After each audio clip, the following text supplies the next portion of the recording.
Vamos a seguir con este taller bíblico, con este café bíblico, conociendo la Biblia, metiéndonos cada vez más en ella. Hoy me toca dirigir a mí. Dirigir no, acompañarlos, a meternos en esto. ¿Cuál es tu nombre? Juan José, perdón. Tú eres Juan José, ya. Sí, Juan para José. que me voy a cambiar el nombre. Yo Mi soy nombre chilena, es entonces... Red Educativa. Sí, ahí te veía Red Educativa. Ahí está, ese es mi nombre. Mucho gusto. Mucho gusto, Juan José. Mucho gusto, Carmen. Bien, vamos a comenzar. Hoy nos va a tocar estructura bíblica. Pero vamos a hacerlo un poco más movido. Se me ocurrió una idea para hacerlo más interesante. Porque, claro, cuando hablamos de estructura bíblica, muchas veces escuchamos esto de y los profetas, y que el Génesis, y que el Pentateuco, y que esto y que aquello. Pero bueno, hoy vamos a hacerlo diferente. A ver. Vamos a compartir pantalla. Tengan preparada la Biblia, tengan preparado el cuaderno y lapicera. Igualmente, acuérdense que esto lo vamos a ir pasando. Se va a grabar para pasar y si quieren repasar alguna cosa, va a estar ahí. Bien. Bueno. Cualquier cosa, como siempre decimos, sacan el mute del micrófono, preguntan, me hacen alguna seña con la mano. Encima, por favor, voy a pedir eso porque yo estoy viendo 3 personas, además de mí. Así puedo ir viendo también todo lo que voy a presentarles. Bueno, lo que vamos a ver hoy, entonces, es estructura bíblica y algunas generalidades. Cuando hablamos de Biblia, obviamente la palabra viene del griego y nos hace mención a libros. Yo siempre cuando le presentamos la Biblia a los chicos les digo, ¿se acuerdan cuando teníamos esos libros que venían varios cuentos adentro? Bueno, esa es más o menos la Biblia, ¿no? Es una serie de libros, es un conjunto de libros más que un libro solo, ¿no? Pero tremendo libro que tiene unos 73 libros en total. Por lo menos nosotros, los cristianos católicos, tenemos 73 libros, que se dividen en 2 partes, obviamente, ¿no? Los 2 tomos más grandes. La primera alianza, con 46 libros, y la segunda alianza, con 27. Ahora, ¿por qué digo alianza y si generalmente se le dice Antiguo Testamento o Nuevo Testamento? Primero, porque testamento obviamente nos hace referencia, nos lleva a pensar a esa persona que se va a morir y que deja algo, ¿no? Dicho, en un testamento dejo esto otro para. Pero claro, ahí habla una persona sola. Ahora, hablando de alianza, es un compromiso mutuo, porque acá no es solo Dios el que habla, sino el pueblo que aparece, y ahora nosotros estamos aceptando y comprometiéndonos también en esa alianza. Por eso vamos a empezar a decirle en este café bíblico, primera alianza, segunda alianza, tampoco vamos a ver de no decir antigua y nueva, porque no es que una reemplaza a la otra, sino que se van a complementar, ¿sí? Entonces, tenemos la primera alianza y la segunda alianza que forman esta linda biblioteca llena de libros, que originalmente se escriben en 3 lenguas, hay algunas que predominan más que otras, pero bueno, una de ellas es el hebreo, que es una lengua semita de esa región. El pueblo de Israel no es el único que hablaba hebreo, algunas civilizaciones de la región tenían dialectos o idiomas similares al hebreo, que para el pueblo judío el hebreo pasó a ser la lengua sagrada, ¿sí?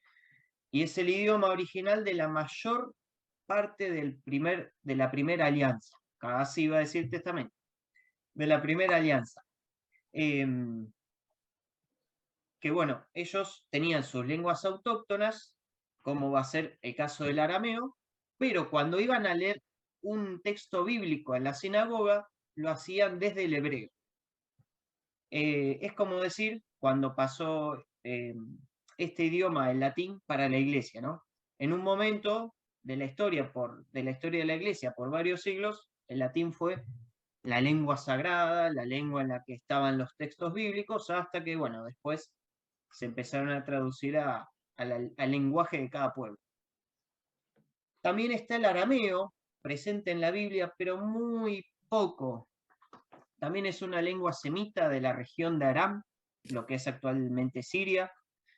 Es una lengua común, muy de pueblo, es la lengua propiamente de Jesús, lo que hablaba, lo que podríamos escuchar. Es una lengua muerta, pero que hoy hay algunas personas que siguen teniendo libros en arameo y bueno, se sigue leyendo el arameo, por supuesto. Tal es así que yo también me aventuré a aprenderlo. No soy un experto, pero es lindo conocer la lengua de Jesús y cómo se expresaba, ¿no? En su lengua materna. Bueno, es el idioma original de, por ejemplo, algunas profecías de Esdras, Daniel y algunos versículos, pocos versículos de Jeremías. Sabemos que también en el Antiguo Testamento se han usado algunas palabras propiamente del arameo. Perdón, Nuevo Testamento no, Segunda Alianza. Y ya que hablo de Segunda Alianza, vamos a hablar del griego, que fue la lengua original de toda la Segunda Alianza. ¿Qué es lo que pasó? Tras la conquista de Alejandro Magno y de que varios pueblos tuvieron este proceso de helenización, se empezó a usar el griego koiné o helenístico como un lenguaje comercial, como hoy es el inglés, que todo se publica en inglés, los libros aparecen primero en inglés y después se traducen. Acá pasó exactamente lo mismo. Todo se traducía al griego, que no es el griego clásico de propiamente Grecia, sino que es un griego más común, más bruto, por así decirlo, no tan refinado el lenguaje, ¿sí? Un dialecto. Y bueno, pero también hay textos en griego dentro de la Primera Alianza, que son justamente los deuterocanónicos. Eso ahora lo vamos a ver. Hay algunas palabras que a lo largo del taller puede ser que escuchen, hay gente que lo conoce y hay gente que no hay ningún problema, pero vamos a conocerlos ahora. Como por ejemplo los agiógrafos. Cuando se habla de agiógrafo, son los autores sagrados, los que escribieron esos libros. Ahora vamos a ver el tiempo que tomó escribir lo que hoy conocemos como Biblia, ¿sí? El tiempo que escribió y las manos que estuvieron ahí. Y el agiógrafo, cuando decimos de la inspiración de los libros, no hay que pensar que estaba el escritor con el lápiz o lo que use en ese momento en la mano y así como en un trance especial, sino que lo que Dios le estaba diciendo, lo que sentía en su corazón que Dios le decía en ese momento, él lo puso en palabras como le salía. Hay textos que son poemas, canciones, hay textos más narrativos, hay mitos, hay un montón de géneros literarios dentro de la Biblia que fue el modo en que ese escritor sagrado, ese agiógrafo, encontró para sacar de adentro lo que Dios estaba diciendo, ¿sí? Entonces acá entendemos que hay dos autores importantes en la Biblia. Dios, que es el que habla, a través de el segundo, que es el agiógrafo. Y después también van a escuchar de Biblia de los 70, Septuaginta, y no es XXL, sino es LXX, es 70, no es que es muy grande, que bueno, justamente es esa parte, es la primera alianza traducida al griego. Llega un momento en que, con este proceso de helenización, todos los textos se tradujeron al griego, además de que aparecieron algunos que fueron originalmente del griego. ¿Sí? Como es el caso de los deuterocanónicos, que ya lo vamos a ver, pero bueno, son el caso del libro de Tobías, Judith, Sirá o Eclesiastés, entre otros. ¿Alguna pregunta hasta acá? ¿Algo para aclarar, para comentar? Si no, seguimos. Adelante. Bien, seguimos entonces. Bueno, yo les decía que la Biblia es un gran grupo de libros. Es una biblioteca. Por eso acá me agarré el fin de semana de carpintero virtual y les armé un estante para armar la Biblia así como si fuera una biblioteca. Y vamos a ir completándola a medida que se van escribiendo los libros, ¿sí? Bueno, vamos a categorizar los distintos estantes. Tenemos el Pentateuco, o la Ley, o la Torá. Tenemos los libros históricos. Tenemos los profetas, que podemos dividirlos en profetas mayores y profetas menores. Y los libros sapiensales, o poéticos, pueden aparecer también. Vamos a hacer un poco de historia. Más o menos, siempre es aproximado, no hay mucha precisión en esto, más que nada porque algunos, tomando algunos datos de la Biblia, pueden confundir o pueden presentar un gran periodo en el que pudo haber ocurrido eso, ¿sí? Entonces, comenzamos en el siglo XIX, donde ahí nos encontramos con que hubo una persona que conocemos y se llama Abraham, más o menos en el 1850 a.C. También tenemos a Isaac, a Jacob,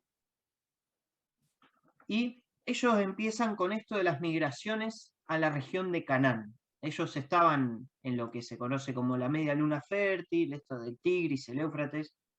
Eso lo habrán aprendido en historia seguramente, y si no se acuerdan no hay problema, hay un montón de mapas en internet para recordarlo. Pero bueno, se empiezan, estas tribus, estos clanes familiares, se empiezan a mudar, a moverse con esto del rebaño, al ser nómades, se movían junto con el rebaño a través de esa tierra fértil, llegando hasta Canaán. Siglo XVIII y siglo XVII, entre ese periodo los patriarcas se van estableciendo en Egipto de a poco. Nosotros conocemos la historia de José, que José llega a Egipto, tiene toda su historia ahí, y después los hermanos se van estableciendo también. Bueno, esto se da históricamente en este periodo. Después tenemos al siglo XV, donde ya los israelitas están siendo oprimidos por el faraón egipcio, tomados como esclavos. Saltamos al siglo XIII, donde ahí ya tenemos la liberación de la mano de Moisés. Puse este periodo de 1290 y 1230, que son dos reinados de dos faraones. Puede ser de Ramsés II y hay uno más. No hay precisión, incluso si vamos al texto, se menciona a Ramsés como una ciudad, que puede ser una ciudad en honor a Ramsés I, pero siempre en el Éxodo se habla de faraón, así que no se le atribuyó a Ramsés II, por supuesto. Bueno, tenemos la liberación, la caminata por el desierto, la primera alianza en el Sinaí, y después comienzan las conquistas otra vez en la tierra de Canaán, la tierra prometida, de la mano de Josué.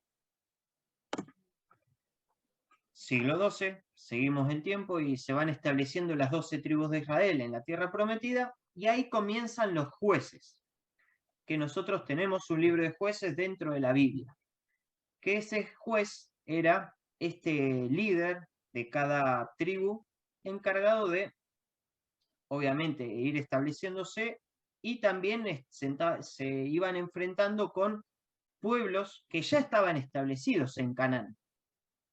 Entonces, claro, los israelitas vienen con la idea de, bueno, esta tierra que está plagada de otros pueblos, Dios nos la prometió, entonces hay que hacerla propia.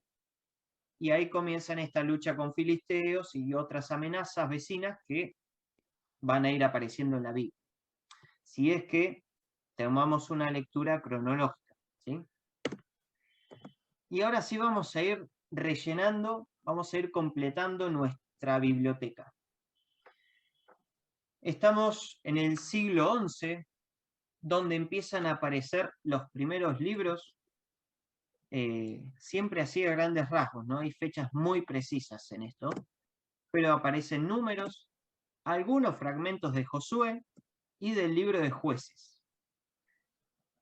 En este siglo también aparece Samuel, el reinado de Saúl, el reinado de David, que también tiende un poco hasta el próximo siglo, que es en el siglo X, donde está el rey David y el rey Salomón. Acá pasa algo, porque esa unión que estaba en todo el reino de Israel, entre el 933 y 930 ocurre la división de Israel en dos partes. El reino del norte, que se le va a empezar a decir el reino de Israel, con la capital en Samaria, y el reino de Judá, que es la parte del sur, con capital en Jerusalén. Bien, y acá empiezan a aparecer tradiciones, que las tradiciones son, como acá dice, mirada de una comunidad hacia el pasado, con ciertas características, también en relación a la cultura, al tiempo que se está viviendo, a los desafíos y oportunidades que ve en ese momento el escritor, el geógrafo, para expresar el mensaje de Dios. Y ya comenzamos con una tradición que se llama tradición yavista. En alemán nos da la inicial de la J, ¿sí? Bien, fíjense esto. La tradición yavista es un modo de escribir en el cual se utiliza el nombre de Yahvé para designar a Dios. Es de un estilo vivo, lleno de colorido, y además a Dios se le atribuyen rasgos humanos. El Dios, según la tradición yavista, es muy antropomórfico. Ahora vamos a ver un poco de esto. Justamente también la tradición yavista se pregunta por causas y problemas que tiene el ser humano, por qué el dolor, por qué la muerte, por qué el trabajo. Utiliza un lenguaje mítico de las religiones y literaturas de la época. Vamos a tomar la Biblia y vamos a ver un ejemplo de esto. Quiero que vayan a Génesis 2, versículo 4, y vamos a comenzar 4b, que sería el nuevo título, pero no vamos a ir hasta el 15, vamos a ir hasta el 9, hasta el versículo 9. ¿Quién quiere leer?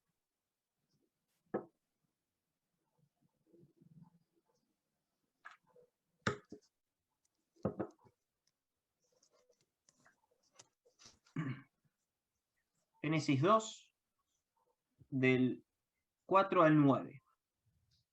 No creo que se escuche, ¿no? Se escucha, Lili. ¿Se escucha? Sí.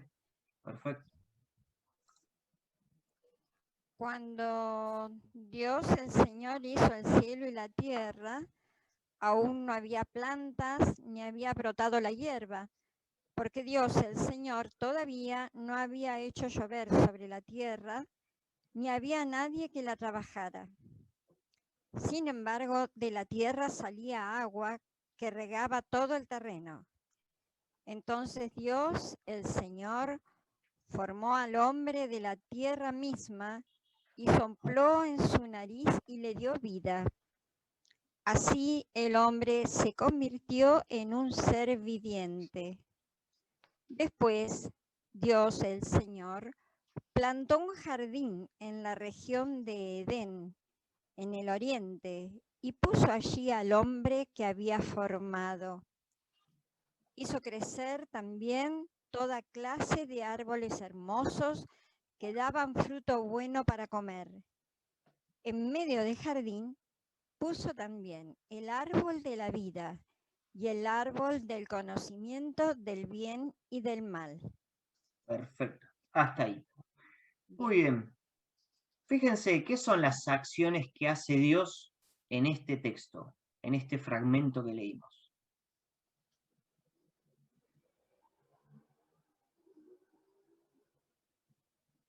O sea, ¿qué podemos decir de Dios en esta creación?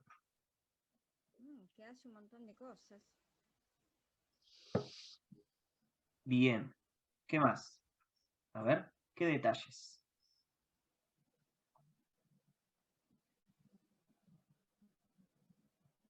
Estos detalles, por ejemplo, de la creación del hombre, ¿no? De hacer la junción de la tierra con el agua, ¿no? Para hacer el barro, ¿no? La esencia de la vida, ¿no? Haciendo el elo entre el ser humano y la tierra, que nosotros somos inseparables, ¿no? Que nosotros hacemos parte, como somos parte de esta tierra, ¿no? Y hecho con el agua, ¿no? Que es esencia y tiene un gran significado en la vida y en la trayectoria de las religiones, no solamente el cristianismo, como las demás también, ¿no? La cuestión del agua. Exacto. Bien. ¿Algo más? ¿Algún detalle más que vayan notando? ¿Alguien que quiera comentar? Sopla. También es el alfarero, como decía Wagner, es un alfarero, modela con arcilla y el agua, y sopla y planta un jardín también. Perfecto. Bien, acciones muy humanas, muy humanas. Un Dios que hace lo mismo que el hombre, que el ser humano. Hacer barro, soplar. Él, por su poder, da vida y todo. Pero son cosas propiamente humanas, esto de moldear, hacer cosas de barro.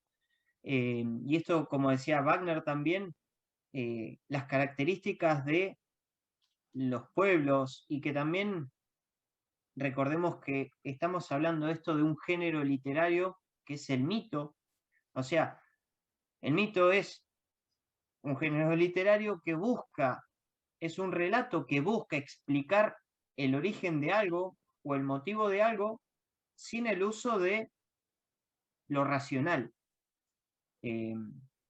Entonces, acá justamente la creación del hombre es a través de la mano de Dios que agarra barro, agarra tierra, agarra agua, hace barro y empieza a modelar al ser humano, le sopla para darle vida, planta un jardín, muy humano. Además de que el pueblo judío era alfarero de por sí. Capaz que si lo leemos desde el griego, Dios lo hubiera hecho de mármol. O si lo vemos desde los fenicios, Dios lo hubiera hecho de bronce, de cobre. Bueno, también tenemos acá en Latinoamérica la creación según los mayas o los aztecas, no me acuerdo cuál de los dos, que el hombre que sale perfecto a los dioses es de maíz. Y de los mayas. De los mayas, gracias. Sí, con el los Popol mayas. Vuh. Exacto. Sí. Entonces, fíjense que incluso eso, ¿no? Se va relacionando con otras religiones. Está bien, las creencias americanas estuvieron muy separadas, pero tiene bastante parecido, eso es obra de Dios. Pero perfecto. Acá tenemos entonces que el yavista habla de un Dios humano. Y otro detalle que pueden leer ustedes en Génesis 15, no lo vamos a leer ahora porque es un texto bastante largo, es un ejemplo, pero obviamente que hay muchos fragmentos de la tradición yavista dentro de la Biblia. Pero que Dios, dentro de esta tradición, ofrece gratuitamente la bendición. Por ejemplo, le promete descendencia a Abraham. No, Abraham no pidió nada, no hizo nada espectacular, pero se te promete descendencia. Me gustaría hacer una intervención para que los hermanos entiendan algo que se pasa ahora en nuestro país, que es muy importante, ¿no? Nosotros vivimos una ola muy tradicionalista y hacia la extrema derecha, y que hay una propuesta.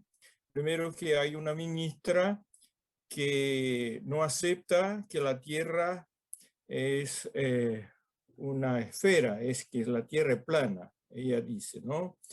Y dice que no se puede enseñar en las escuelas a no ser la origen del hombre por la Biblia. No hay otra forma, no se puede. Entonces intentan de todas formas decir que eso de la ciencia y todo lo demás no tiene valor y que tiene que sacar de los libros, ¿no? Entonces nosotros estamos viviendo un retroceso terrible, ¿no? Porque quieren tomar todo al pie de la letra y quieren ponérselo en los libros de la escuela para que se enseñe, ¿no? Que no hay evolución, que la Tierra es plana, ¿no? Y cosas de ese tipo, ¿no? En el siglo XXI estamos viviendo eso en nuestro país, ¿no? Y es terrible, ¿no? Exacto. Sí, y eso también es una muestra de, está bien, la iglesia cargó con muchos siglos en eso, de que no, la creación está en la Biblia, pero también este analfabetismo bíblico, ¿no? De sí, está bien, lo dice la Biblia, pero uno le puede preguntar, ¿pero cuál de las dos creaciones que aparecen en la Biblia es la verdadera? Además, hay que aclarar, ¿no? Que la tradición de este mito, ¿no? Está escrita en Numa Elish, que es mucho más antiguo y que vino de la tierra de donde vivía Abraham, ¿no? Exactamente, exactamente. Por eso estamos ubicados en el siglo X ahora, no es un dato menor para ver lo antiguo que es este relato de Génesis, que más adelante vamos a ver el otro relato, para ir comparando. Pero bien, perfecto. Entonces, fíjense esto, este modo de escribir tiene estas características. Entonces, dentro del Génesis, dentro de Génesis, Éxodo, Levítico, Números, también tenemos estas tradiciones que tienden un tinte especial a la hora de escribir. Bueno, en este tiempo, en este siglo X a.C., también aparecen algunos libros algunos textos de los Salmos y algunos proverbios. Y dentro de los Jueces aparece el Cántico de Débora. Seguimos de siglo. Hola, Jere y Mica, ahí que vi que entraron después, no pude saludarlos. ¿Cómo andan? Olis, ¿cómo Hola. andan? ¿Qué ¿Cómo tal? andan todos? He traído a un nuevo integrante al café literario, al café bíblico. Perfecto. Bienvenida. Bienvenido. Gracias. Bueno, un poco para ponerlos al tanto, lo que estamos haciendo es armar la estantería de la Biblia. Pero lo vamos a hacer cronológicamente para que vean cómo se fue armando. Bien, siglo X, pasamos ahora al siglo IX. Aparecen los relatos de Elías y Eliseo en Israel. Obviamente, acuérdense que ya habíamos tenido la división de Israel entero. Entonces tenemos a Israel en el norte y al reino de Judá en el sur. Acá nos ubicamos con Elías y Eliseo, por supuesto que en el norte. Aparecen en libro 1 y 2 de Reyes, y también aparecen el libro 1 y 2 de Samuel.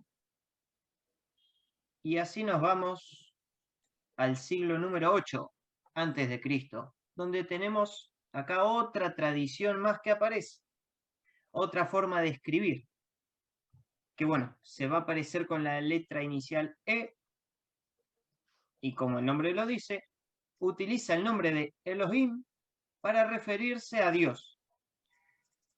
Ahora, fíjense esto, ya Elías y Eliseo son los primeros profetas dentro del territorio de Israel, con esa actitud profética de empezar a decir, a ver gente, estamos haciendo las cosas mal, empezar a denunciar que se están siguiendo otros cultos, que la alianza con Dios se está rompiendo, y también anunciar que, ojo, porque esto nos puede traer problemas. Y anunciar, obviamente, de que, a ver, volvamos que Dios nos tiene una promesa de una tierra fértil, una tierra para nosotros, y su alianza y su protección. Bien, en ese anuncio y denuncia de los profetas, esa predicación profética llega a la forma de escribir. Por eso hay una influencia en este texto de la tradición eloísta. A diferencia de la yavista, le da más importancia a la alianza que a la bendición, preocupándose por poner de relieve las exigencias morales. Estamos hablando en este caso del temor de Dios, ¿no? Del respeto a Dios, de la fidelidad a Dios, más que nada. Deja de lado el antropomorfismo de Dios, que es propio del yavista, dando lugar a un Dios que se revela por sueños, por medio de sueños. Tendremos los sueños de Jacob, los sueños de José y tantos otros sueños que van apareciendo en los textos. Un ejemplo de esto, ahí tienen la comparación, sí, no sé si llegamos a leerlo, igualmente son textos largos, pero tenemos una comparación para ver esto de el paralelo entre yavista y eloísta, de Abraham, una situación en la que Abraham tiene que ir a Egipto y que para que no muera, Abraham tiene que ofrecer a Sara diciendo que es la hermana. ¿Por qué? Porque en Egipto el faraón veía a Sara, que era muy linda, quiere casarse con ella, quiere tomarla por esposa, pero si Abraham decía que era su esposa, lo mataban a Abraham. Entonces, en esa, podríamos decir, actitud machista, dice, no, es mi hermana. Entonces, el faraón se la llevaba a Sara. Bien, ahora, en el texto de Génesis 12, 10-20, acá no hay mucho de la moral. Sí, el faraón se enferma, tiene como una contraproducción, una consecuencia de eso que obró mal. Abraham no le pasa nada, Abraham recibe de regalo camellos, ovejas, vacas, bueyes, qué sé yo, qué tanta cosa del faraón. Pero claro, acá recordemos esto de una bendición sin mérito, ¿sí? Bueno, el faraón después aprende que no era la hermana, sino que era la mujer, se la devuelve y los echan para que no les afecte. Ahora, el otro texto eloísta, ahí se mete un poco más de lleno en lo moral. Incluso también dice que Abraham es profeta, lo nombran profeta. Lo pueden encontrar obviamente en lo español, ¿no? En el texto en castellano. Pero ahí la actitud es diferente, porque Abraham es el que media, es el que interviene ante Dios en nombre del faraón para que se cure él, se cure su familia y que vuelvan a ser fértiles. Obviamente después se van de Egipto. Pero bueno, es interesante después si quieren verlo ustedes con tiempo, comparar los dos textos, que es obviamente un mismo acontecimiento, ¿no? O un acontecimiento muy similar, parecido, pero escrito desde dos tradiciones muy distintas. ¿Me van siguiendo hasta acá? ¿Me explico bien? ¿Alguna pregunta, aporte, comentario, consulta? Perfecto. Todo bien. Muy bien. Bien, acá en el siglo VIII aparecen, como ahí tenemos, el proto-Isaías, o el primer Isaías, y el libro de Miqueas, que empiezan a trabajar en Judá, empiezan a ser profetas en la región de Judá, en el Reino del Sur, y tenemos a Amós y Oseas en el norte, en Israel. Y algunos fragmentos de Proverbios. En este caso tenemos los capítulos del 25 al 29. Pero ocurre una tragedia. Ante tanto aviso de los profetas, no se hace caso, y en Israel, el reino del norte cae bajo el poder asirio y son deportados, la población es llevada obligadamente a Nínive, la capital de Asiria. Bien, acá esto es una tragedia para el pueblo judío de su momento, porque empieza a haber lecturas esto de que, claro, no hicimos caso a Dios y que rompimos la alianza y que nos fuimos con otros dioses y otros ídolos, y la ligó el reino del norte. Entonces empiezan a aparecer profetas con más fuerza a anunciar. Obviamente después vamos a ver que no se hace mucho caso. Pero bueno, parte del pueblo judío, el reino del norte, se pierde. Obviamente lo asocian con esa falta de fidelidad, con romper esa fidelidad de parte del pueblo de Dios. Seguimos. Siglo número 7 antes de Cristo. Más o menos en el 622 aproximadamente, tenemos la reforma religiosa durante el reinado de Josías. ¿Qué es lo que había pasado ahí? Fueron a un templo, obviamente de los judíos, y habían encontrado un montón de textos escritos de siglos antes, que eran textos de la Torá, textos que podría haber escrito el mismo Moisés, o textos que se fueron escribiendo después. Entonces acá retoman con fuerza esto de la alianza. Se opta por destruir los cultos y los ídolos y renuevan el templo de Judá, el templo de Jerusalén. O sea, viene toda esta corriente nueva religiosa para retomar la alianza. Y obviamente que no pase lo que sucedió con el pueblo del norte. Acá aparecen el libro de Nahum, Habacuc, Sofonías, Jeremías y Baruc. Que bueno, Baruc trabaja en conjunto con Jeremías, pero tienen un texto aparte. Una duda, Sí. Juan. Ahí cuando te referías a lo de que renuevan el templo, es cuando tengo entendido, no sé si es en ese momento que se destruye el templo de Jerusalén y se vuelve a construir el templo después. Claro, no. ¿No es eso? No, todavía no se destruye, pero el templo ese se había empezado a contaminar, dicen ellos, ¿no? Con otros ídolos, con imágenes que claro, estaba pasando un sincretismo en aquel momento. Parte de las tribus, parte de las personas, además de creer en el Dios de Abraham, de Isaac y Moisés y Jacob, y el Dios de la alianza, empiezan a sumar a su creencia otros dioses. Entonces se mezclaban las cosas y no era lo que Dios quería tampoco. Claro, claro. Gracias. Entonces, por eso se habla de esta renovación, ¿sí? Del culto, de bueno, los sacerdotes y esta. Pero no, todavía no hablamos de destrucción.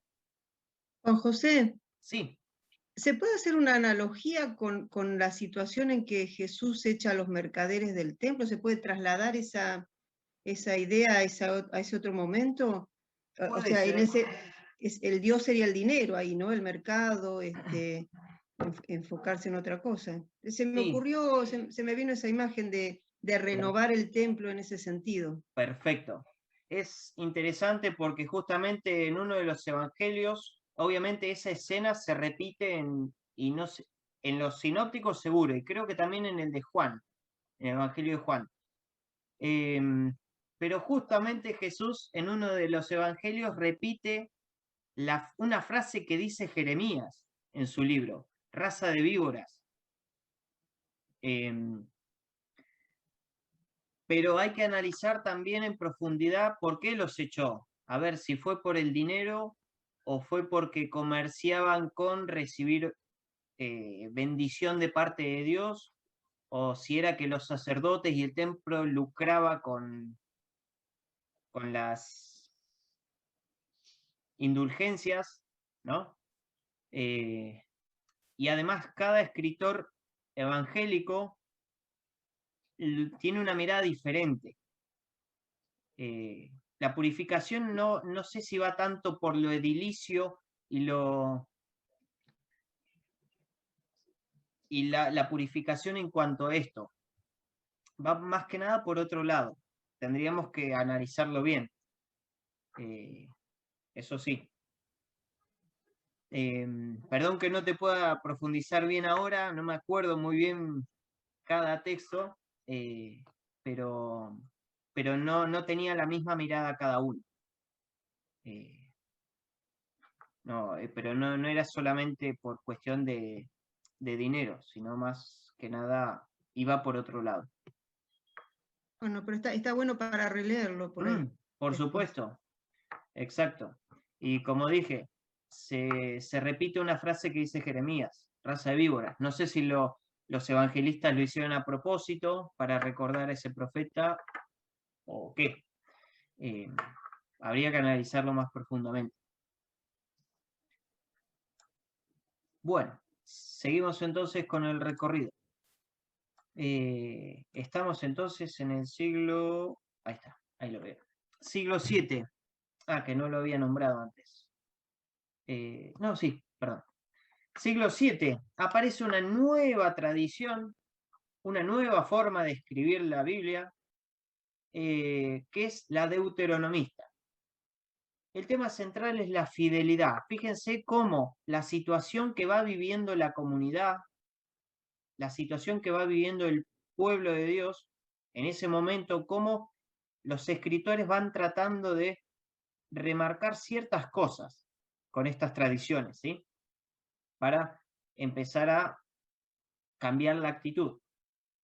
Entonces, el tema central acá es la fidelidad, el monoteísmo, por eso lo de la idea de la purificación del culto, y también la insistencia en interiorizar la ley. Acuérdense que hicimos una alianza en el Sinaí, que estaba Moisés, que la tabla de la ley, que esto, que aquello, y nosotros no estamos respetando eso. Entonces, y fíjense que acá otro de los pilares es el templo. Por eso la actitud de Josías, ¿no? Bien, quedando prohibido todos los templos y santuarios fuera de Jerusalén. O sea, no está. No va más.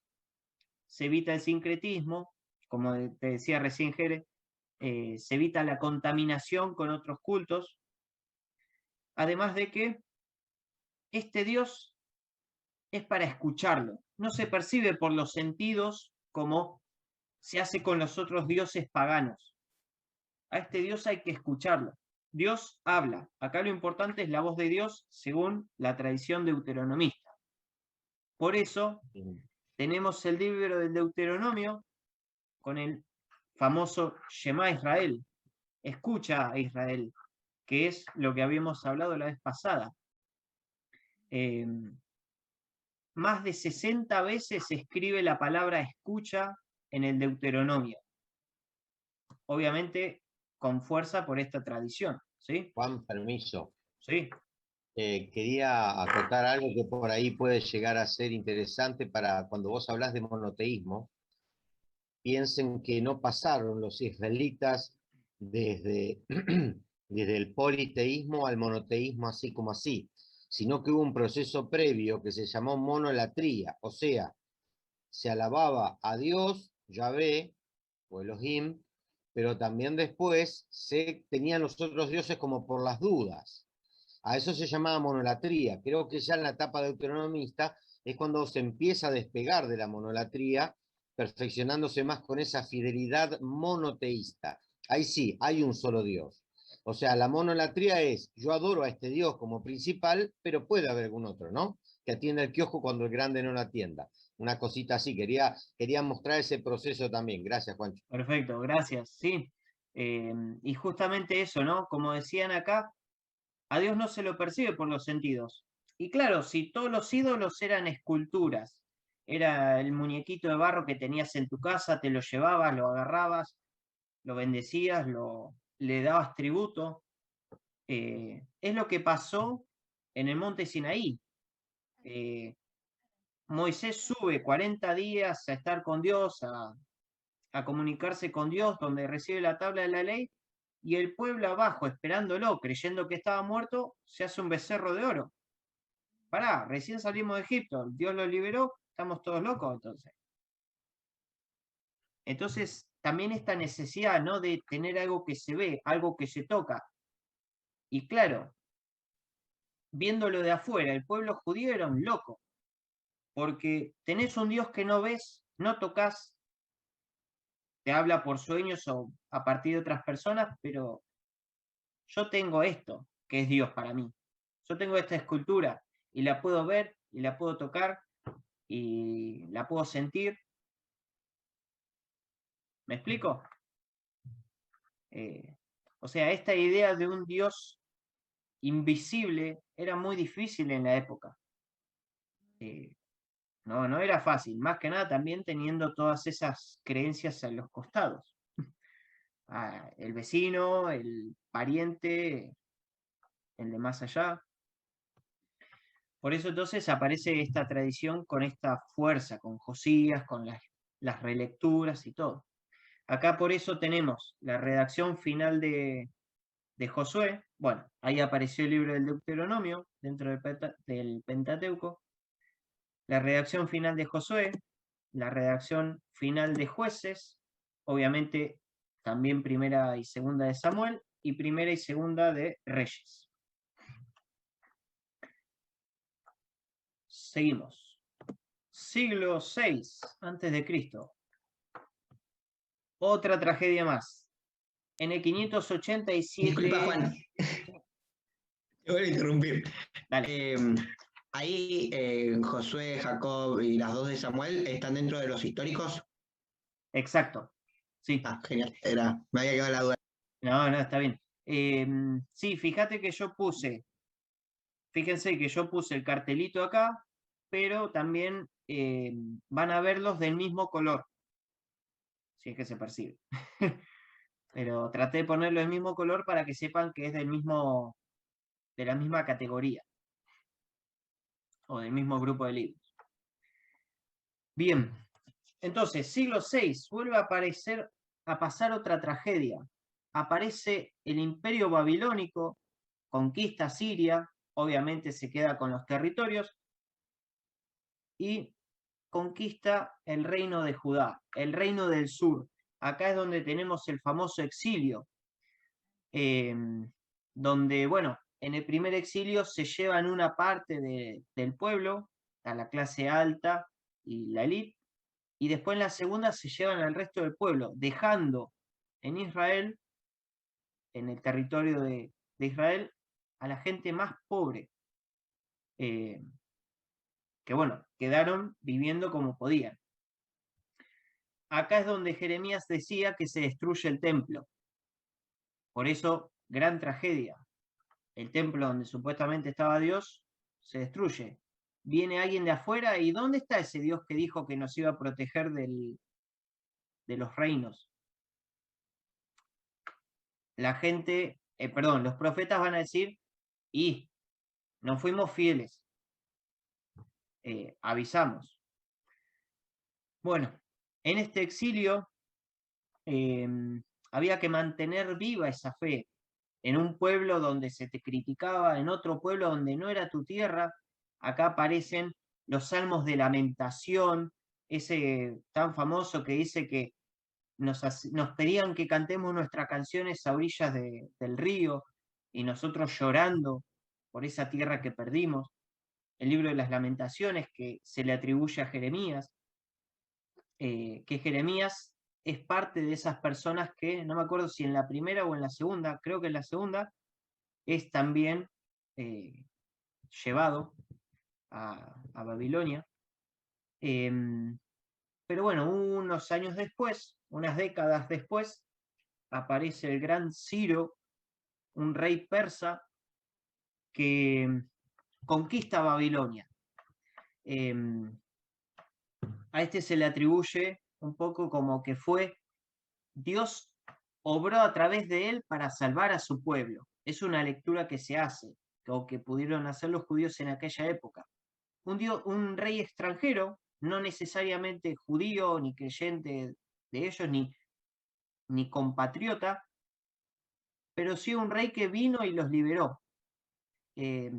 Obviamente después sí quedaban bajo el dominio persa, bajo el imperio y todo lo que sea, pero ellos pudieron regresar de ese exilio. Este es un segundo éxodo para ellos. Como ese que tuvieron de la salida de Egipto, este es el segundo éxodo, y eso significa una segunda alianza. O sea, renovar esta alianza que ellos tuvieron al principio. Acá hay que reconstruir todo. Jerusalén, las murallas, el templo. Y acá aparece la tradición sacerdotal. Ahora la vamos a ver. Pero bueno, en este periodo aparece segundo el Deutero Isaías, que nosotros lo conocemos porque habla del Emanuel, ¿sí? del siervo de Yahvé. Aparece Ezequiel. Bueno, las lamentaciones, como había dicho antes. Algunos textos nuevos para los salmos. El final del Deuteronomio. Y final de Jeremías. Se terminan de escribir estos libros. ¿Alguna pregunta hasta acá? ¿Alguna consulta? ¿Me expliqué bien hasta ahora? ¿Van viendo cómo la historia que va viviendo el pueblo afecta en esto de cómo se fue componiendo la Biblia? Los colores que hay dentro de la Biblia. ¿Sí? ¿Los van percibiendo? Que no se escribió todo de una así derecho, sino que por el sufrimiento, por la alegría, por el éxodo, por el exilio, por las infidelidades o las fidelidades, se fue escribiendo. Cada geógrafo, cada autor sagrado escribió lo que sentía en ese momento. Y aunque sea algo muy personal, esta escritura, muy del sentimiento del autor, no quiere decir que no sea verdad, no quiere decir que no sea palabra de Dios. Es más, la hace más aún palabra de Dios. Bien, habíamos mencionado la tradición sacerdotal, que la tradición sacerdotal la podemos ubicar acá en el siglo V a.C., cuando ya el pueblo se está estableciendo, volviendo a establecer, a reconstruir Jerusalén, el reino, el templo. Y fíjense que va a aparecer con la letra P. Digo, esto lo pongo porque suelen aparecer en los libros, incluso en las notas al pie de página de la Biblia, les va a aparecer esto de tradición yavista, tradición eloísta, tradición sacerdotal, deuteronomista. Es una guía que les va a servir esto. Bien, constituida por una lectura del pasado de Israel y por la ley de santidad que la vamos a encontrar en Levítico del 17 al 26. Esto le presta más, como son los sacerdotes los que escriben acá, le presta más atención a las instituciones litúrgicas, a la organización del templo, del santuario, a las funciones sacerdotales. Son los que le dan más fuerza a, por ejemplo, el papel de Aarón, el hermano de Moisés, que es el padre, el patriarca de la tribu sacerdotal, de los levitas, ¿sí? De la tribu de Leví. Entonces, cuando lean de la importancia esa de Aarón y todo eso, se van a acordar de esto. Y toda la vida del pueblo que gira en torno al sumo sacerdote y al templo especialmente. Por eso abundan las genealogías para explicar la pureza del pueblo. Y acá vamos a ir a un ejemplo. Nosotros habíamos leído Génesis 2, capítulo 2, del 4 al 9.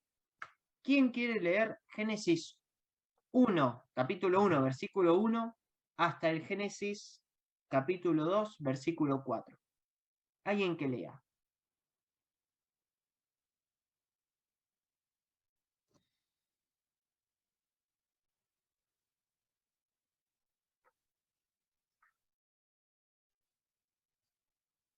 El que lo encuentre primero, y viene a micrófono. Bueno, pero hay que ceder, ¿no? Sí, está bien. El turno al otro. Exacto. Es largo. Este va a ser largo. Todo el capítulo. Sí, tenemos tiempo. Del Génesis 1, Juan, ¿hasta dónde dijiste, querido? Capítulo 1, desde el principio hasta el capítulo 2, versículo 4. Bueno, dale, empiezo. Sí.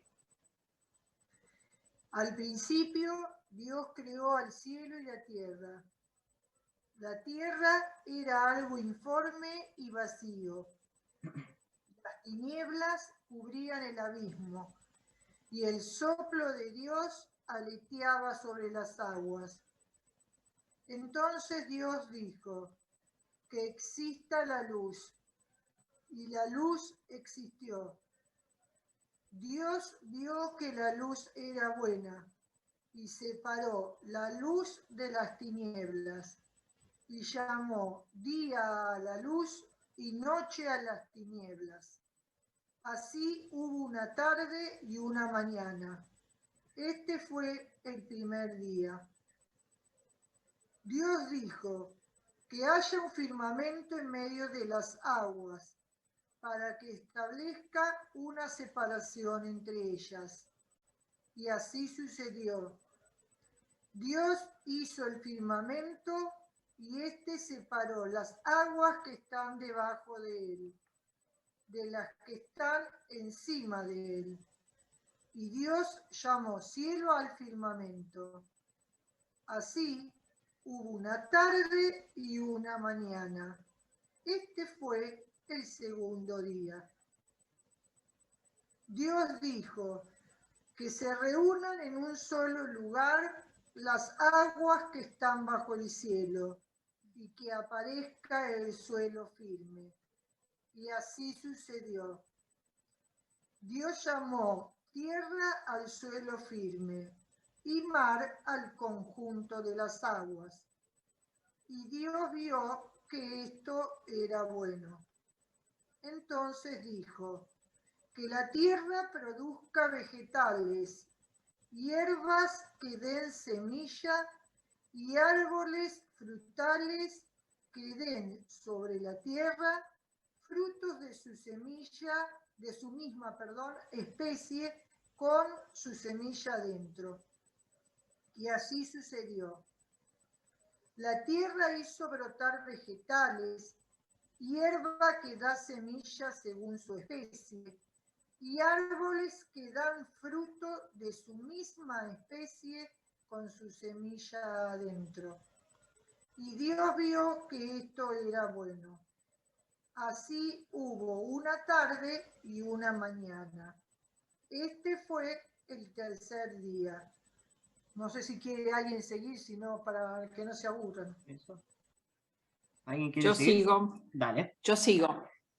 Dios dijo que haya astros en el firmamento del cielo para distinguir el día de la noche, que ellos señalen las fiestas, los días y los años, y que estén como lámparas en el firmamento del cielo para iluminar la tierra. Y así sucedió. Dios hizo los dos grandes astros, el astro mayor para presidir el día y el menor para presidir la noche. Y también hizo las estrellas, y los puso en el firmamento del cielo para iluminar la tierra, para presidir el día y la noche, y para separar la luz de las tinieblas. Y Dios vio que esto era bueno. Así hubo una tarde y una mañana. Este fue el cuarto día. Dios dijo que las aguas se llenen de una multitud de seres vivientes y que vuelen los pájaros sobre la tierra por el firmamento del cielo.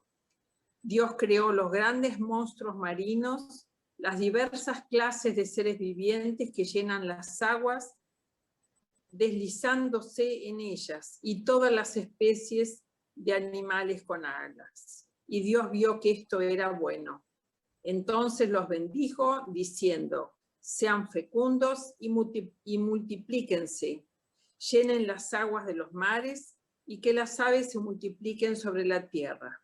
Así hubo una tarde y una mañana. Este fue el quinto día. Dios dijo que la tierra produzca toda clase de seres vivientes, ganados, reptiles y animales salvajes de toda especie. Y así sucedió.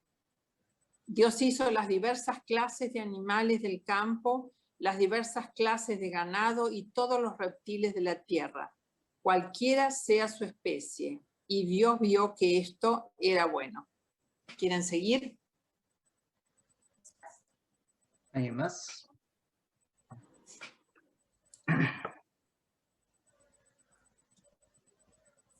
Sigo. Dios dijo: hagamos al hombre a nuestra imagen, según nuestra semejanza, y que le estén sometidos los peces del mar y las aves del cielo, el ganado, las fieras de la tierra y todos los animales que se arrastran por el suelo. Y Dios creó al hombre a su imagen. Lo creó a imagen de Dios, los creó varón y mujer. Bien, Ana. Los bendijo. Ana, saltea hasta el capítulo 2 y comenzá desde ahí. Seguí desde ahí. Así fueron terminados el cielo y la tierra, y todos los seres que hay en ellos. El séptimo día, Dios concluyó la obra que había hecho, y cesó de hacer la obra que había emprendido. Dios bendijo el séptimo día y lo consagró, porque en él cesó de hacer la obra que había creado. Este fue el origen del cielo y de la tierra cuando fueron creados. Perfecto. Mil gracias a Tere y a Ana por haber leído. Es un fragmento largo. ¿Qué diferencias hay con el otro Génesis, que con la otra creación del mundo que leímos hace rato? Así, a simple vista. ¿Qué notamos? A través de la palabra creó todo Dios. No tomó barro, ni agua y tierra como el otro que se puso a trabajar. Bien. Y aplicó el primer feriado del universo, el sábado. El descanso, por fin. ¿Qué más? ¿Qué otras diferencias hay? Y está al revés, porque acá el hombre es lo último que crea, en cambio en el relato anterior crea al hombre y después crea el jardín y crea todas las cosas, ¿no? Yo y después el hombre, claro. ¿Cuál es el verdadero? Eso. Entonces, ¿cuál es la creación? La correcta, ¿no? Podríamos preguntarle a esa persona que dice, no, la creación es según la Biblia. Bueno, ¿cuál de las dos, entonces? A ver, no es que, bueno, a Dios la primera le salió mal y hizo una reversión, ¿no? Que bueno, borrón cuenta nueva. No. Ahora vamos a entender por qué. Bien, fíjense esto entonces. Un Dios que no hace lo que hace una persona, un ser humano, de tomar barro, formar, modelar, soplar, sembrar, colocar. Es un Dios todopoderoso que con la palabra aparece esto. Con la palabra dice hágase y se hace. Es mucho más poderoso que ese Dios que se arrodilla a hacer barro, que parece un niño o un ser humano, ¿no? Jugando con barro y soplándole. Claro, pensemos esto. Israel le sucedió que supuestamente Dios no lo cuidó o no lo protegió, o ¿qué pasó? ¿No es tan fuerte Dios que otros pueblos nos dominaron?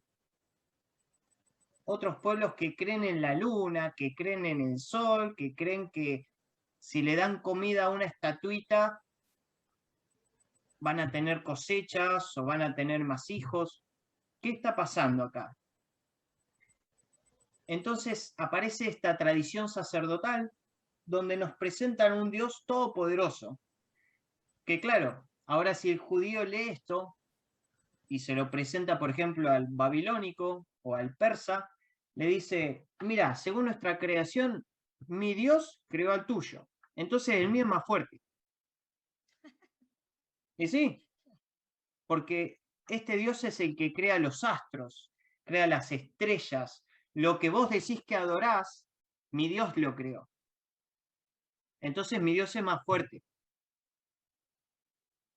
más poderoso. El mío no le tenés que dar comida. El mío habla y crea. El mío se toma un feriado. Bien, ahí ya tenemos otra cosa. Que acuérdense que el sacerdotal le da importancia a las instituciones litúrgicas. El sábado. El sábado es religioso. Porque claro, el sábado hasta se lo tomó Dios. Ahí tiene la fuerza el sábado. Entonces, ahí vamos a volver a compartir la pantalla. A ver si me deja la compu. Ahí. Bien, retomamos esto. Fíjense cómo un Génesis puede estar relatado con 5 siglos de diferencia entre uno y otro. Acuérdense que el otro se hizo en el siglo X a.C. y ahora este en el siglo V. Como dos relatan lo mismo, pero de distinta manera. Se enfoca distinto. Habla de otras cosas. Juanchi, sí. ¿me escuchás? Exacto. Vos preguntabas por diferencias, me gustaría decir una que tiene mucho que ver con el tema de la mujer hoy, ¿no? En el caso del segundo relato, más primitivo, la mujer sale, primero crea al varón, Dios crea al varón, y la mujer viene de una costilla, ¿no? En cambio, en el relato primero, los crea juntos, los crea varón y mujer, y los dos, varón y mujer, son imagen de él, ¿no? O sea, ahí no hay ninguna prioridad del varón sobre la mujer. En cambio, el Génesis 2 ha dado pie, ¿no?, a un tipo de prioridad masculina, el machín, patriarcalismo y esas cosas, ¿no? Es interesante eso. En general, en nuestra cultura, cómo se ha integrado el segundo, sobre todo, ¿no? La costilla, ¿no? Es curioso cómo se ha metido en nuestra cultura esa dimensión. Pero en realidad, me encanta que juntos, varón y mujer, seamos imagen de Dios. Exacto, exacto. Sí, sí. A mí, Luis, diciendo lo que pusiste ahora, me hizo una reflexión que no nos llegó a nosotros esa magnífica cosa que es el análisis del Talmud, ¿no? Es la reflexión de los rabinos a partir de las Sagradas Escrituras, donde dice, usando del Deuteronomio 2, perdón, del Génesis 2, donde dice que el hombre no fue creado del hueso de la cabeza, o algo parecido, ¿no? La mujer. Perdón, la mujer no fue creada del hueso de la cabeza del hombre, por lo que es superior, tampoco del pie porque sea inferior, sino fue creada del costado del corazón para ser amada y protegida. Ese Talmud tampoco ha llegado a nosotros, pero bueno, ¿qué va a ser? Yo prefiero el Génesis 1. Sí, no, pero está bien. Hay que aprender a leer el Génesis 2 también. Está bueno, gracias, gracias. Sí, sí, por supuesto. Sí, da lugar a malinterpretaciones o fundamentar cosas que originalmente no eran así. Bien. Pablo se debe haber quedado con el Génesis 2, ¿verdad? Ahora vamos a ver eso. Porque sí, al pobre Pablo se lo acusa de antifeminista, de machista, de machirulo. Pero no es tan así. Ahora, después, gracias Lili que lo tocas. No pensaba tocarlo, pero ahora lo vamos a ver. Pero dame tiempo, vamos a llegar hasta ahí. Bien. No, está bien. Bueno, ahora entonces en el siglo V aparecen todos estos libros que van completando nuestra Biblia. Tercera de Isaías, el Trito de Isaías, Ageo, la primera parte de Zacarías, que a ustedes les va a aparecer todo junto. Aparece el libro de Zacarías, no aparece 1 y 2, pero está dividido en partes. Abdías, Joel, Malaquías. Ante esta mirada sacerdotal, aparece un texto satirizando la postura que toman esta tradición, que es la de Jonás. Y también, bueno, aparece Job, y también otra es la de Ruth. Que bueno, después, más adelante, podemos profundizar un poco en Jonás y Ruth, pero son producidos contradiciendo esta supuesta pureza del pueblo, ¿no? Porque Ruth es una mujer que recibe la bendición de Dios, pero que proviene de otra creencia, o Jonás, que es mandado a profetizar en Nínive, que bueno, cronológicamente ya no debería estar, por eso Jonás es ficticio, es un profeta ficticio. Jonás, que no tiene ganas de purificar a esos paganos, tiene éxito. Sin querer, queriendo, tiene éxito. Y mucho más éxito del que se podría haber pensado.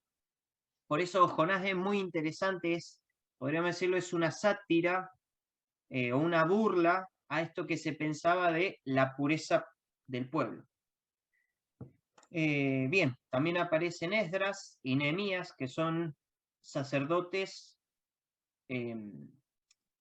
importantes que se toman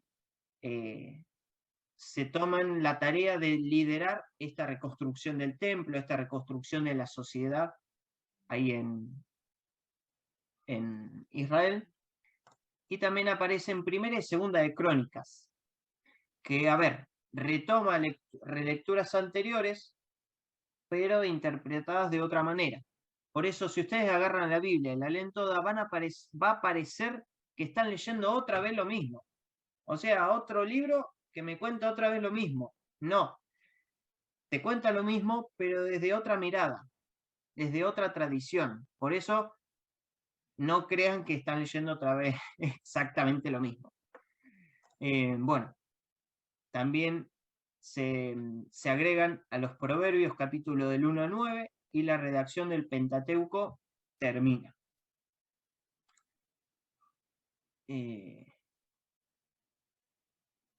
Está bien, Luis, no hay drama. Bueno, siglo IV, vamos que me está quedando poco tiempo. Bien, ¿qué es lo que sucede en el siglo IV? Aparece mi tan querido Alejandro Magno. Mi familia se va a reír porque ya me reconoce. Aparece Alejandro Magno, establece su imperio, conquista el imperio persa, establece el proceso de helenización, haciendo que todo lo que comprendía su imperio use el griego como lenguaje comercial. Pero bueno, dura poco el pobre de Alejandro y de su imperio, y después de morir, el imperio se desintegra entre sus generales.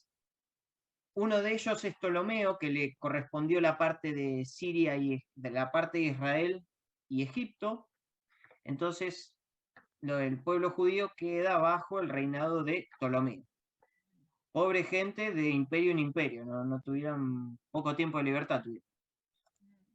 Acá aparecen, bueno, fragmentos de Salmos y Proverbios, la segunda parte de Zacarías y el Cantar de los Cantares, que es una obra teatral.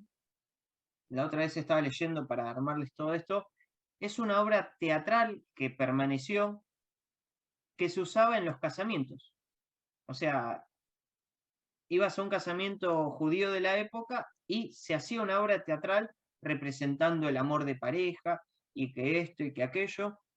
Y el Cantar de los Cantares es una de las obras que nos quedaron por escrito, que después se lo puede leer desde, bien, el amor de Dios hacia la humanidad y la humanidad respondiendo a ese amor, o desde la mirada cristiana, Jesús, el esposo, y la iglesia su esposa, ¿no? Pero bueno, vamos a seguir, que si no, se me va el tiempo. Siglo III es cuando se hace la traducción de los 70, esta Biblia judía que de los textos originales se traducen al griego, además de que le aparecen otros textos originales en griego. Acá es donde aparece esta diferencia con los protestantes o con los judíos, porque ellos tienen una Biblia más pequeña y estos textos de Tobías, Eclesiásticos, Sabiduría, Macabeos, Judith, Baruch, incluida la carta de Jeremías, ellos no la tienen dentro de sus Biblias. Ellos solamente tienen las de origen hebreo o arameo. Estas griegas, no. Acá aparecen el libro del Eclesiastés o Coelet, como se puede conocer también, redacción final de los Proverbios y Tobías. En el siglo II se cambia de reino, otra vez, con los seleucidas, y acá es donde empieza un poco más la presión de parte de los griegos y la persecución ante el pueblo judío, y acá es donde aparece la rebelión de Judas Macabeo. Por supuesto tenemos Macabeos 1 y 2, Daniel, las cartas de Jeremías, que se le atribuyen su autoría a Baruch, o lo podemos tener aparte nosotros, en nuestras Biblias. El Eclesiástico, Esther y Judith. Perdón. Fíjense cómo la Biblia se fue completando. Esta primera alianza se va completando. Y bueno, para cerrar, perdón, no cambié, que es el siglo I. En el siglo I aparece el libro de la sabiduría. Y algunos fragmentos de el libro de Daniel, precisamente el capítulo 13 y 14. Bien, hasta acá terminamos de formar nuestra biblioteca de la primera alianza. Nos falta la segunda alianza. Bueno, ahí ya tenemos el cristianismo. Tenemos los evangelios. Hay un libro histórico. Están las cartas paulinas, que se pueden dividir en 3 partes. Las cartas apostólicas. Y hay un libro profético. Primero, todo esto se va a dar dentro del siglo I después de Cristo. Obviamente tenemos vida, obra, muerte y resurrección de Jesús entre el 4 antes de Cristo, antes de sí mismo, digo yo, 4 antes de sí mismo y en el año 30 después de sí mismo. Y ahora, fíjense esto, en el año 51 y 52 tenemos el primer texto escrito de nuestra segunda alianza, los textos cristianos. Acá es donde aparecen las primeras cartas de Pablo en este año, en estos años. Acuérdense que siempre es aproximado. Primera y segunda de Tesalonicenses, entre el 56 y 57, primera de Corintios y Filipenses, 57 y 58, segunda de Corintios, Gálatas, Romanos y la carta apostólica de Santiago. Y acá ha estado lo que decía Lili. Al pobre Pablo se lo acusa de antifeminista, que no, que la mujer se tiene que cubrir la cabeza, que tiene que obedecer a su marido, que se tiene que quedar callada, que esto, que aquello. Ojo, porque Pablo no escribe todas sus cartas. Las cartas de Colosenses y a los Efesios son cartas deuteropaulinas, no son descritas por Pablo, sino por algún discípulo que, bueno, tenía esta mirada pobre antifeminista, que no coincide con la mirada de Pablo. Porque acuérdense que Pablo, cuando nombra a las parejas o a las personas que lo han cuidado o lo han recibido durante los viajes, a las mujeres siempre las pone primero. Sí, señor. No habla de Áquila y Priscila, habla de Priscila y Áquila. Habla de Febe, habla de tantas otras mujeres que aparecen en sus cartas, poniéndolas en un pedestal. Entonces, esos textos antifeministas de Pablo no son de él, son de otro discípulo que, bueno, no pensaba igual. Y aparece Filemón. Año 64, con el incendio de Roma, por parte de Nerón y el comienzo de la persecución a los cristianos, aparece la primera carta de Pedro, años 65 a 67, primera y segunda a Timoteo y a Tito, que estas se consideran cartas pastorales, también se les puede llamar, y la carta a los hebreos. Vamos a terminar rápido. Bueno, años 70, ahí se destruye definitivamente el templo de Jerusalén y lo único que nos queda es el muro de los lamentos, o les quedó a los pobres judíos el muro de los lamentos. Y acá empiezan a aparecer por fin los evangelios.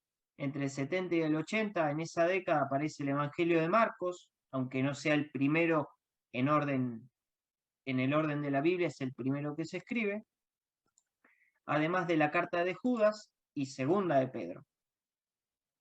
En la década del 80 aparece el Evangelio de Marcos, el Evangelio de Lucas, y que también es de su autoría, los Hechos de los Apóstoles. Que es un libro en 2 tomos, ¿no? Y después, en la década del 90, tenemos el Evangelio de Juan. Hablo de década, no sabemos muy bien la precisión, pero bueno, el Evangelio de Juan, primera, segunda y tercera carta de Juan, y el libro profético del Apocalipsis. ¿Por qué profético? Porque mantiene esto de anunciar y denunciar. Denuncia cosas, no hay que malinterpretarlo, utiliza muchos símbolos el Apocalipsis, hay que entenderlo, pero pierdan el miedo al Apocalipsis. O sea, son cosas que ya pasaron. Pero sí podemos hacer una relectura nosotros. Hoy no va a tocar porque se nos va a hacer hasta mañana. Pero bueno, así se nos termina por armar la segunda alianza y toda la Biblia misma.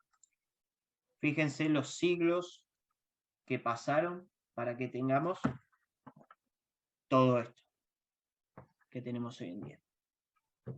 Los colores, las manos, las voces que hay dentro, una diversidad terrible.